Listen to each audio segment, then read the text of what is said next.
అంతెందుకు చాలామంది మాలధారణ చేస్తూ ఉంటారు. హైందవ సోదరులు చాలామంది మాలధారణ చేస్తూ ఉంటారు. ఆ టైంలో వాళ్ళు కూడా నీసు ముట్టుకోరు, నాన్ వెజ్ తినరు. నాన్ వెజ్ తినడం మాత్రమే కాదు, ఎవడు పడితే వాడు వండింది కూడా తినరు. వాళ్ళు ప్రత్యేకంగా ఒక మనిషిని పెట్టుకుని వండించుకొని తింటారు.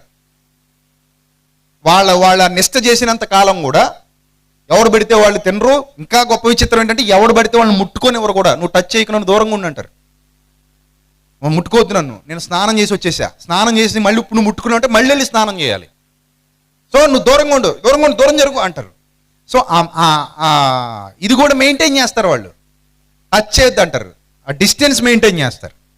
సో ఈ డిస్టెన్స్ మెయింటైన్ చేయడం అనేది వాళ్ళ విశ్వాసం. సో దాన్ని ఎవడు కూడా ఇదిగో మరి నువ్వెందుకు ఇలా చేసావని ప్రశ్నించకూడదు, ఎందుకంటే అది వాళ్ళ విశ్వాసం, అది వాళ్ళ విశ్వాసం. అలాగే క్రైస్తవులు కూడా కొన్ని తినడం మానేస్తే అది వాళ్ళ విశ్వాసం.